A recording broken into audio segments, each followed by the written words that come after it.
नमस्कार दोस्तों, आप देख रहे हैं आहट एक अनहोनी की, आपके दोस्त कश्यप के साथ। दोस्तों, ये कहानी मुझे भेजी है सुधांशु जी ने झारखंड से। आइए सुनते हैं इसे उन्हीं के शब्दों में। सुधांशु शर्मा यही नाम है मेरा। दोस्तों, मेरी कहानी तब शुरू हुई जब मैं पिछले साल अमेरिका गया था अपने बड़े भाई के यहाँ क्रिसमस वैकेशन में। दोस्तों, अमेरिका में मुझे काफ़ी अच्छा लग रहा था। वहाँ काफ़ी ठंड पड़ रही थी और शाम के समय गांव जैसा माहौल हो जाता था, जहाँ बाहर स्ट्रीट पे निकलने पर कोई भी दिखाई ना दे। दोस्तों, हमारे पड़ोस में रहने वाला एरिक मेरी ही उम्र का था और हम दोनों अक्सर मिला करते थे, और जब हम मिलते तब काफ़ी अलग अलग चीज़ों पर बातें करते रहते। ऐसे ही एक दिन एरिक, मैं और एक और मित्र स्टीव साथ में बैठे थे। तब अचानक से हॉरर घटनाओं की चर्चा होने लगी। दोस्तों, हॉरर में मुझे भी बहुत इंटरेस्ट था, तो मैंने भी काफ़ी चाव से उसमें अपने भारतीय किस्से सुना के उन्हें खुश किया। तब स्टीव ने कहा कि अगर रियल हॉरर का मज़ा लेना हो तो चलो ब्लडी मैरी खेलते हैं आज ही रात को। तब मैंने उससे पूछा कि यह ब्लडी मैरी खेल क्या होता है। तब एरिक ने कहा कि ब्लडी मैरी एक अमेरिकन लीजेंड है, जिसमें जो ब्लडी मैरी को बुलाना चाहता हो उसे रात को 3 बजे सारी लाइट्स बंद करके आईने के सामने 3 मोमबत्ती जलानी है और एक मोमबत्ती हाथ में लेकर आईने में अपने आप को देखते हुए 3 बार ब्लडी मैरी कहना है, और ब्लडी मैरी तब उस आदमी को आईने में दिखाई देती है। दोस्तों, इतनी अधूरी बात सुनकर हम लोग वहाँ से अपने अपने घर चले गए, लेकिन मैंने इस बात पर ज़रा भी विचार किए बगैर इस विधि को रात को ही करने का फैसला ले लिया।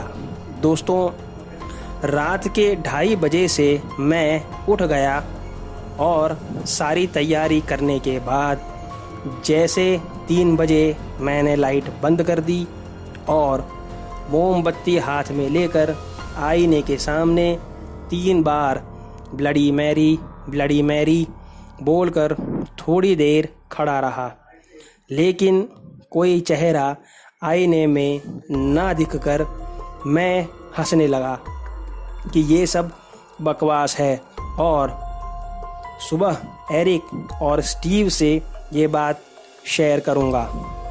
यूँ सोचकर सोने चला गया, लेकिन जब मैं सोने गया दोस्तों, तभी मुझे ऐसा एहसास हुआ कि मैं कमरे में अकेला नहीं हूँ और मेरे साथ कोई और भी है। दोस्तों, ऐसा लगा जैसे कोई मुझे लगातार देख रहा है, और तभी मुझे आवाज़ आई कि वाई डिड यू कॉल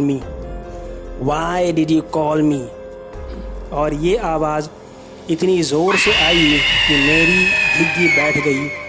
मुझे ऐसा लगा मानो अब ये आवाज़ मेरी जान ही ले लेगी, और मैं तभी लाइट्स ऑन करने के लिए दौड़ा, लेकिन ऐसा लगा जैसे वो नहीं चाहती कि मैं लाइट्स ऑन करूं, और मैं ज़ोर से नीचे ज़मीन पर गिर गया। डर के मारे मैं ज़ोर से चिल्लाने लगा कि मुझे कोई बचाओ, भैया भाभी। तभी मेरे भाई साहब दौड़ के आए, लेकिन वो भी बाहर से दरवाज़ा खटखटाने लगे और चिल्लाने लगे कि क्या हुआ। क्योंकि दरवाज़ा अंदर से बंद था। दोस्तों, मैं फिर से उठकर भागा, लेकिन मुझे उसने उठाकर फिर से फेंक दिया और मैं अपने बेड पर जाके गिरा और वह फिर से चिल्लाई कि वाई डिड यू कॉल मी, और मैं डर के मारे कुछ नहीं बोल पा रहा था। तभी भाई साहब ने दरवाजे का कांच तोड़ के दरवाज़ा खोला और कमरे की लाइट्स ऑन की। तब मुझे उन्होंने देखा और तुरंत मेरे पास दौड़े, लेकिन भाई साहब भी मेरे पास नहीं आ सके। उसने भैया को भी जैसे एक जगह पर बांध दिया हो और वह हिल भी नहीं पा रहे थे। तभी भाभी जी ने ये सब देखा और वे तुरंत दौड़कर घर के मंदिर से गंगा जल ले आई और उस कमरे में छिड़क दिया। तब तुरंत सब नॉर्मल हो गया और उसके बाद मैंने सारी बात भाई साहब को बताई। तब उन्होंने और भाभी जी ने मुझे बहुत डांट लगाई मेरी करतूत के लिए और कहा कि जीवन में कोई भी काम कभी भी बिना सोचे समझे नहीं करना चाहिए।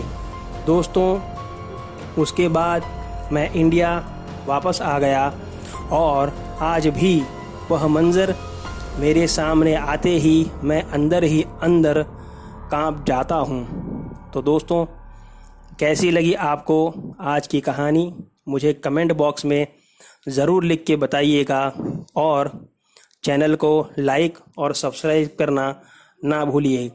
कल मिलते हैं एक और खौफनाक कहानी के साथ। Stay safe. धन्यवाद।